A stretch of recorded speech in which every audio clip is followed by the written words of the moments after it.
You clicked on this video because you want to know how to win Ink Game. Check out my other video that talks about how to beat Shrimp Game. Anyways, in my opinion, Ink Game is probably one of the most difficult, complex, and intense Squid Game parodies made in Roblox. However, that won't be a problem anymore as I have examined and looked upon each and every way on how to complete every Squid Game challenges, so that way, you have a chance in getting a win for yourself. If you like or find this video helpful, I consider you subscribing to my channel. Without further ado, let's get into the video. First things first, do not buy won currency. You can easily win won from leveling up and receiving through the daily joining.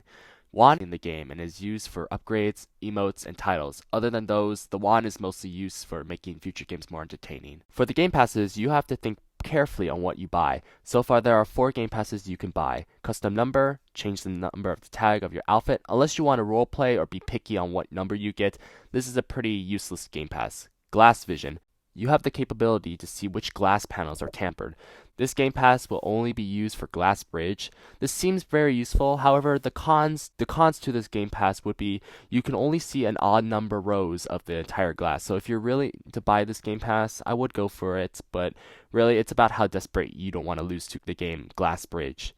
VIP game pass. Here are the perks. If you go into the AFK world, you can get 25% more rewards.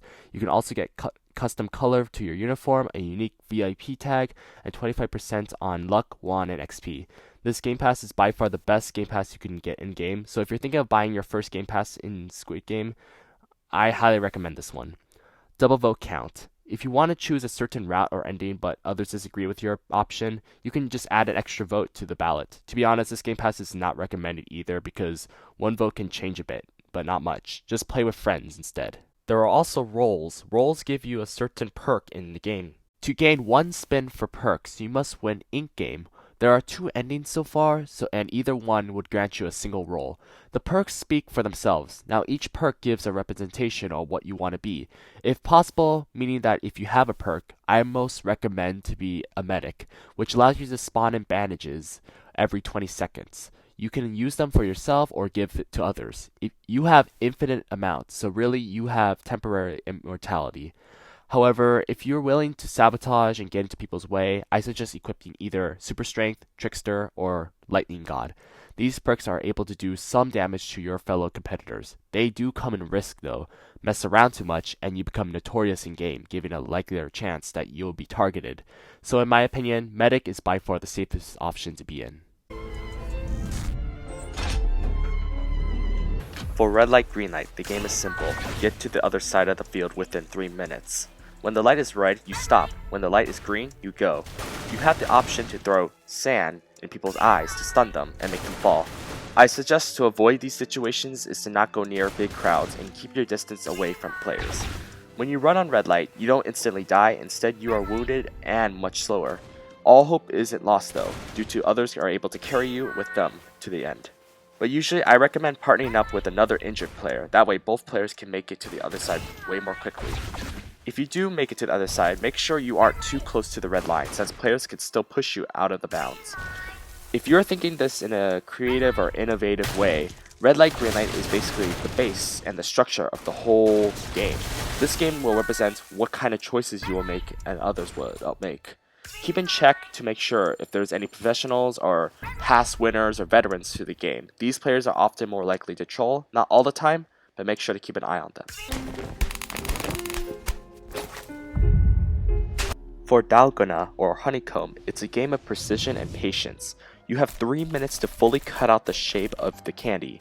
Now there are 6 kinds of shapes that you can get: triangle, circle, star, umbrella, sackboy, and Mona Lisa.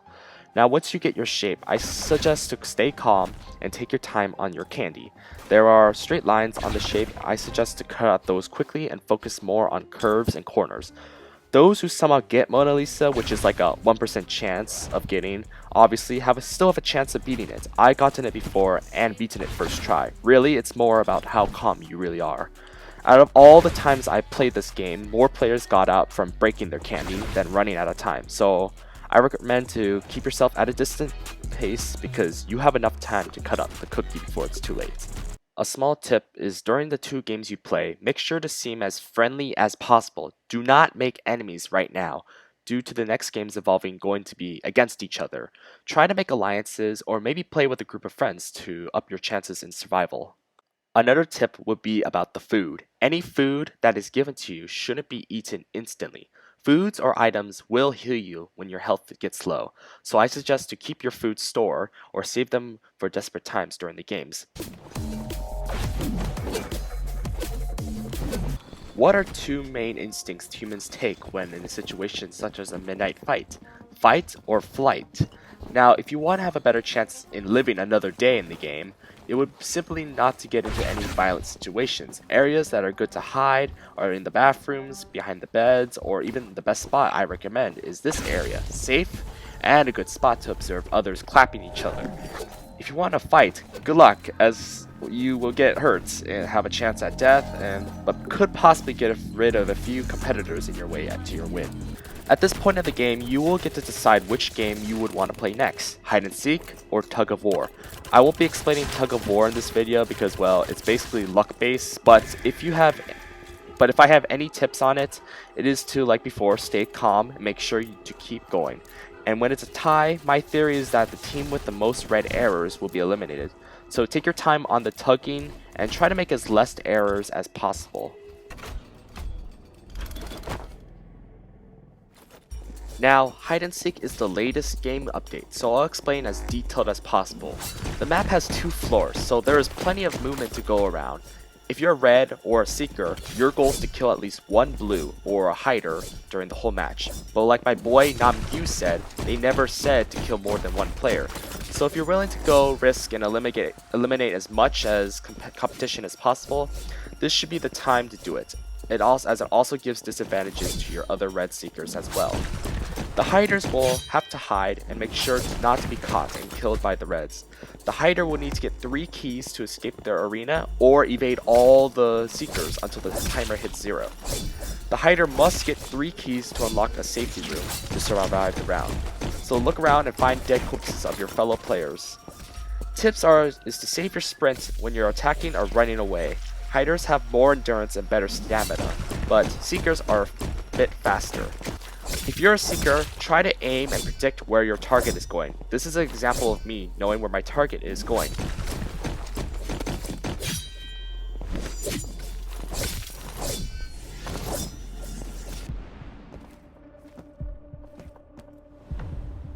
Glass Bridge is by far the most evil game for me, a game of chance. So, how do you beat it? Well, if you are a glass maker, like I said, you will only see half of the glasses.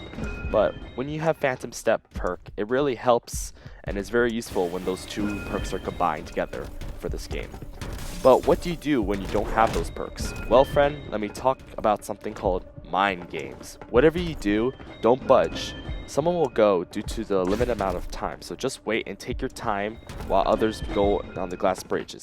If no one budges during the last 30 seconds, well, I suggest it's time for you to start moving. There really isn't any other strategy besides using your emotes to your advantage, but other than that, this game is pure chance. If you make it up to this point, you and the remaining players can decide which ending you want to take. Press X for the rebellion ending. Usually if you want to take this route, I suggest you have at least 8 or more players standing. Rebellion ending can be very difficult if you don't know how to use FPS. Rebellion is basically a shooting game, so there really isn't any information I can give besides watch out and stay observant. If you do continue on the games, you press O. The fate is sealed and only one player will make it out alive. Mingle is the last game before Squid Game. The game won't end until 2 players remain. Your goal is to make sure to use anything in your power to be one of those 2 that remain. So do whatever you can to eliminate as many players as possible. Just make sure you're not one to be targeted. Move around in order to dodge any attacks from others and make sure you attack once in a while to gain the advantage.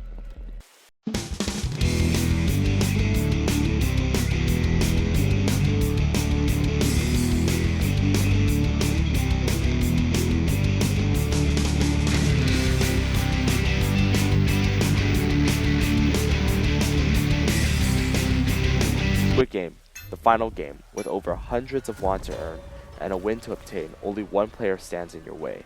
All I'm really going to say is go all in. Use any abilities, skills, tactics to gain the upper hand of your opponent. I did realize this guy didn't compete the Soul Survivor route yet, so I allowed him to win it without fighting me because I did this. But yeah, that's how you win in-game.